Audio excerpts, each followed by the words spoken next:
ഇന്ത്യയും ചൈനയും ഒതുക്കാനുള്ള ടെസ്റ്റ് ഡോസിന് വേണ്ടി അമേരിക്ക കോടിക്കണക്കിന് ഡോളർ മുടക്കിയതായിട്ട് റിപ്പോർട്ട് പുറത്തു വന്നു. അത്തരം ഫയലുകൾ ചോർന്ന് അതിന്റെ റിപ്പോർട്ടുകളാണ് ഇപ്പോൾ പുറത്തു വന്നിരിക്കുന്നത്. ഇന്ത്യയും ചൈനയും നേപ്പാളിൽ വലിയ രീതിയിലുള്ള സ്വാധീനമുണ്ട്. ആ സ്വാധീനം ഇല്ലാതാക്കുന്നതിന് വേണ്ടി ഒരു ടെസ്റ്റ് ഡോസ് ആണ് നേപ്പാളിൽ നടന്നത്. ഇതിനു വേണ്ടിയിട്ട് ഒന്നാം ഘട്ടം ഇതിനു വേണ്ടിയിട്ട് അവിടുത്തെ യുവജനങ്ങളെ മറ്റും പ്രാക്ടീസ് ചെയ്യിക്കുന്നതിന് പരിശീലിപ്പിക്കുന്നുണ്ട്. ഒന്നാം ഘട്ടം അവർ ചെലവഴിച്ചത് $35 ലക്ഷം.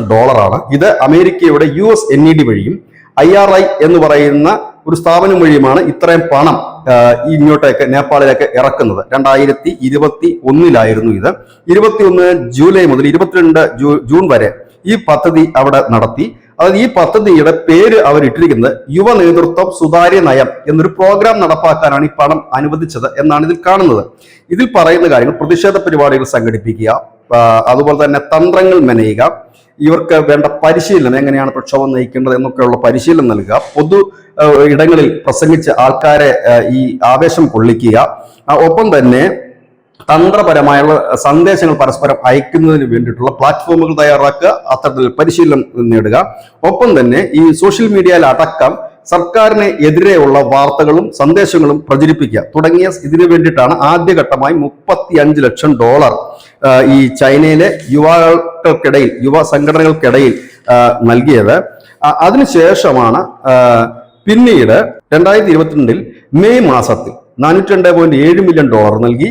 2025 അതായത് കലാപം നടന്ന സമയത്ത് $158 മില്യൺ ഈ കലാപത്തിന് വേണ്ടി നൽകി. 2025 സെപ്റ്റംബറിലായിരുന്നു കലാപം നടന്ന. ഈ സോഷ്യൽ മീഡിയ നിരോധിച്ചു എന്ന് പറഞ്ഞുകൊണ്ടാണ് പെട്ടെന്ന് ഈ കലാപം നടന്നത്. ആ കലാപത്തിൽ റൈഫിൾസ് ഉപയോഗിച്ചിരുന്നു, ഫോറിൻ റൈഫിൾസ്. അന്ന് ഈ അമേരിക്കൻ സ്നൈപ്പർമാരെ അതിൽ കണ്ടിരുന്നു എന്നൊക്കെയുള്ള വാർത്തകൾ വന്നിരുന്നു.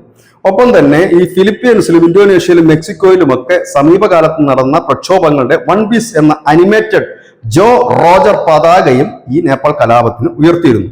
ഈ നേപ്പാൾ കലാപത്തിന് ഈ ആളുകളെ, ഈ യുവാക്കളെ എങ്ങനെ സംഘടിപ്പിച്ചു എന്ന് ചോദിച്ചാൽ 2020 നേപ്പാളിൽ ഈ കോവിഡിന്റെ ആ ഒരു നിബന്ധനകൾക്കെതിരെ ഒരു പ്രക്ഷോഭം നടന്നിരുന്നു. ഇനഫ് ഈസ് ഇനഫ് എന്ന് പറയുന്ന ഒരു പ്രതിഷേധമാണ്. അതിൽ പങ്കെടുത്തവരെയാണ് ഇതിനു വേണ്ടി സജ്ജീകരിച്ചത്. ഏതായാലും നേപ്പാൾ കണക്ക് ഒരു രാജ്യം ഇപ്പോൾ അമേരിക്കയ്ക്ക് ഒപ്പം നിൽക്കണം എന്നുള്ള ഒരു വലിയ ആഗ്രഹം അമേരിക്കയ്ക്കുണ്ട്. കാരണം തൊട്ടടുത്ത് കിടക്കുന്ന ചൈനയും മറ്റൊന്ന് ഇന്ത്യയുമാണ്. അവരെ തളയ്ക്കണമെങ്കിൽ നേപ്പാൾ കണക്കൊരു രാജ്യം കൈവശം ഉണ്ടായേ കഴിയൂ.